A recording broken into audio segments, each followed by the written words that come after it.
اور آنا گھر میں مرغیوں کا۔ عرض کیا کچھ بھی ہو میں گھر میں مرغیاں پالنے کا روادار نہیں۔ میرا راسخ عقیدہ ہے کہ ان کا صحیح مقام پیٹ اور پلیٹ ہے، اور شاید اس راسخ عقیدے میں میری طرف سے پتیلی کا اور اضافہ کر لیجیے۔ انہوں نے بات کاٹی، پھر عرض کیا اور شاید یہی وجہ ہے کہ ہمارے ہاں کوئی مرغی عمر طبی کو نہیں پہنچ پاتی۔ آپ نے خود دیکھا ہوگا کہ ہماری ضیافتوں میں میزبان کے اخلاص و اثار کا اندازہ مرغیوں اور مہمانوں کی تعداد اور ان کے تناسب سے لگایا جاتا ہے۔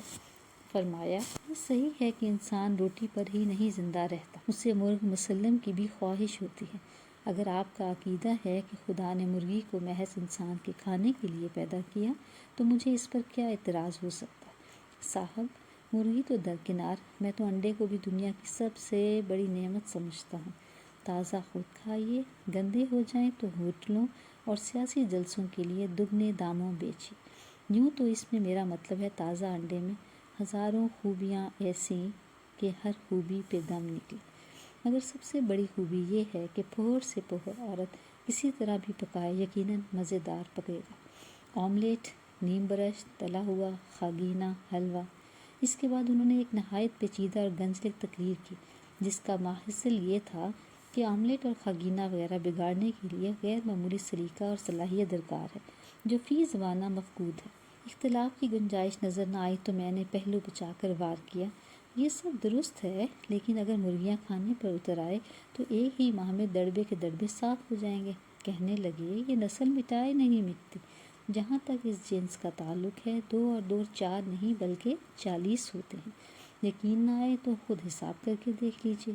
فرض کیجئے کہ آپ 10 مرغیوں سے مرغ بانی کی ابتدا کرتے ہیں۔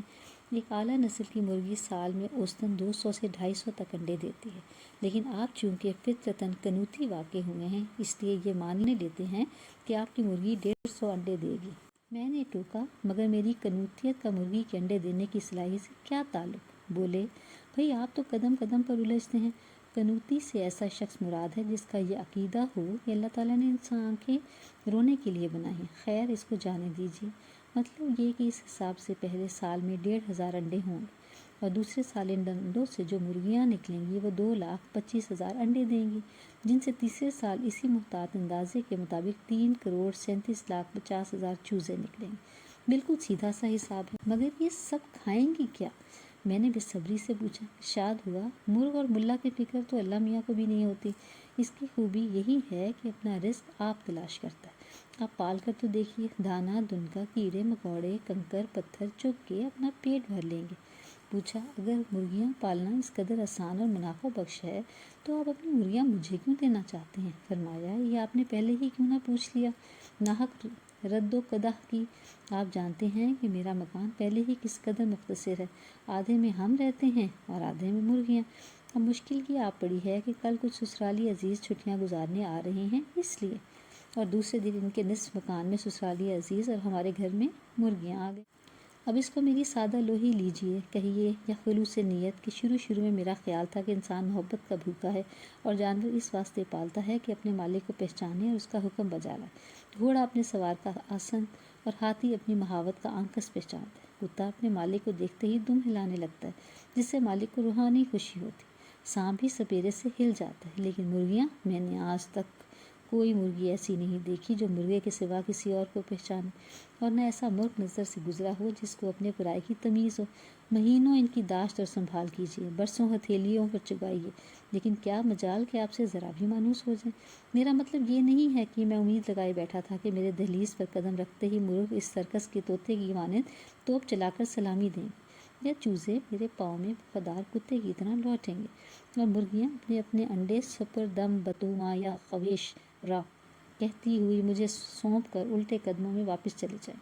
ہم پالتو جانور سے خواہ و شرن حلال ہی کیوں نہ ہو، یہ توقع نہیں کی جاتی کہ وہ ہر چمکتی ہوئی چیز کو چھری سمجھ کر بدکنے لگے، اور مہینوں کی پرورش و پرداخت کے باوجود محض اپنے جبلی تعصب کی بنا پر ہر مسلمان کو اپنے خون کا پیاسا تصور کر انہیں مانوس کرنے کے خیال سے بچوں نے ہر ایک ملک کا علیحدہ نام رکھ چھوڑا تھا۔ اکثر کے نام سابق لیڈروں اور خاندان کے بزرگوں پر رکھے گئے تھے۔ گو ان بزرگوں نے کبھی اس پر اعتراض نہیں کیا، مگر ہمارے دوست مرزا عبدالودود بیگ کا کہنا تھا کہ ان بیچارے مرغوں کے ساتھ بڑی زیادتی ہے، لیکن ان ناموں کے باوجود مجھے ایک ہی نسل کے مرغوں میں آج تک کوئی ایسی خصوصیت نظر نہ آئی جو ایک مرغ کو دوسرے مرغ سے ممیز کرے۔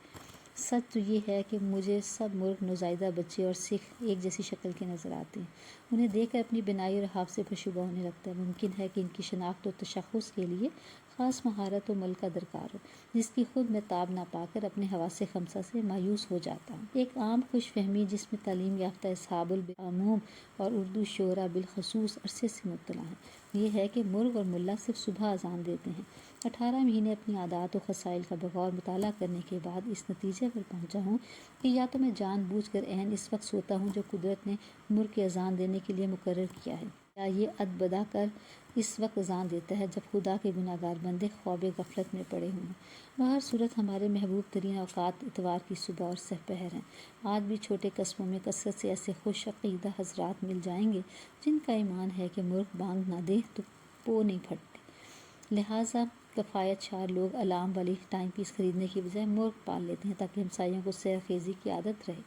بعضوں کے گلے میں قدرت نے وہ سحر حلال عطا کیا ہے کہ نیند کے ماتے تو ایک طرف رہے، نیند کی بانگ سن کر ایک دفعہ تو مردہ بھی کفن پھاڑ کے اکڑوں بیٹھ جاتا ہے۔ آپ نے کبھی غور کیا کہ دوسرے جانوروں کے مقابلے مرغ کی آواز اس کی جسامت کے لحاظ سے کم از کم 100 گنا زیادہ ہوتی؟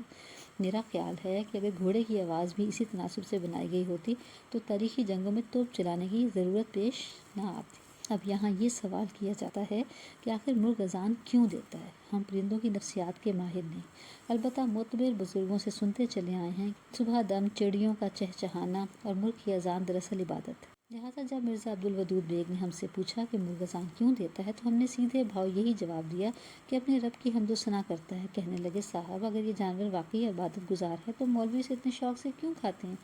ایک دن موسلا دھار بارش ہو رہی تھی، تھکا ماندہ بارش میں شرابور گھر پہنچا تو دیکھا کہ 3 مرغے میرے پلنگ پر باجماعت اذان دے رہے ہیں۔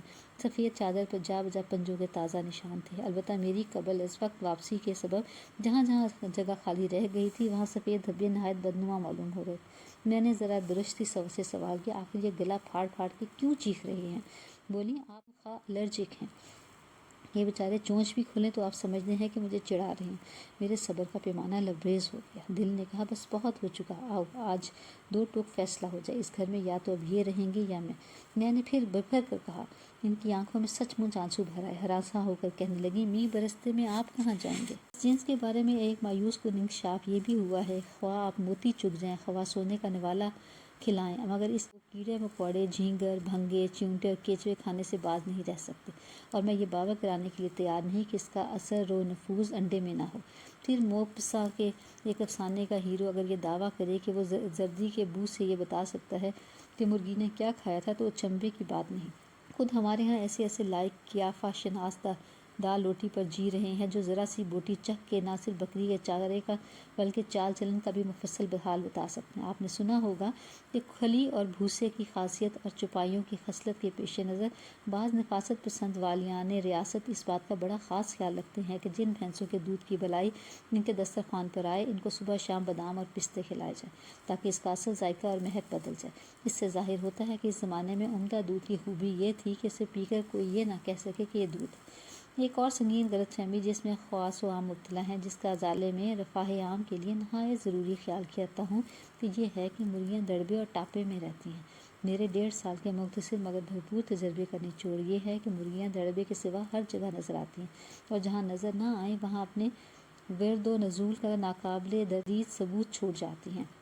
ان آنکھوں نے بارہا غسل خانے سے انڈے اور کتابوں کی الماری سے جیتے جاگتے چوزے نکلتے دیکھیں، لحاف سے کڑک مرغی اور دڑبے سے شیب کی پیالی برآمد ہونا روزمرہ کا معمول ہو گیا۔ اور یوں بھی ہوا کہ ٹیلی فون کی گھنٹی بجی اور میں نے لپک کر ریسیور اٹھایا، مگر میرے ہیلو کہنے سے پہلے ہی مرغ نے میری ٹانگوں کے درمیان کھڑے ہو کر اذان دی۔ جن صاحب نے ازارۂ تلطف مجھے یاد فرمایا تھا انہوں نے سوری رانگ نمبر کہہ کر جھٹ فون بند کر دیا۔ پھر ایک اتوار کی دوپہر کو شور سے آنکھ کھلی تو دیکھتا ہوں کہ بچے اصیل مرغ کو مار مار کر بےعزوی پیپر ویٹ پر بٹھا رہے ہیں۔ مانتا ہوں کہ اس دفعہ مرغ بے قصور تھا، لیکن دوسرے دن اتفاقاً دفتر سے جلدی واپس آ گیا تو دیکھا کہ محلے بھر کے بچے جمع ہیں اور ان کے سروں پر چیل کوے منڈلا رہے ہیں۔ ذرا نزدیک گیا تو پتہ چلا کہ میرے نئے کیرم بورڈ پر لنگڑے مرغ کا جنازہ بڑی دھوم دھام سے نکل رہا۔ سب بچے اپنے قد کے مطابق 4 کی ٹولیوں میں بٹ گئے اور باری باری کندھا دے رہے۔ غور سے دیکھا تو جلوس کے آخر میں کچھ ایسے شرکا بھی نظر آئے جو گٹھنیوں چل رہے تھے اور اس بات پر دھاڑے مار مار کے رو رہے تھے کہ انہیں کندھا دینے کا موقع کیوں نہیں دیا جاتا۔ اور اس کے کچھ دن بعد چشم حیران نے دیکھا کہ ہمسایوں میں شیرینی تقسیم ہو رہی ہے۔ معلوم ہوا کہ شاہ رخ چتکبرہ مرغ نے آج پہلی بار اذان دی۔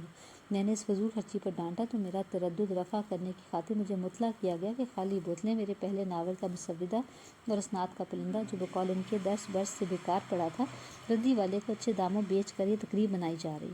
قصہ مختصر، چند ہی مہینوں میں اس طائر لاہوتی نے گھر کا وہ نقشہ کر دیا کہ اسے دیکھ کر وہی شعر پڑھنے کو جی چاہتا تھا جو قدرے مختلف حالات میں حسنا پری نے حاتم طائی کو سنایا تھا۔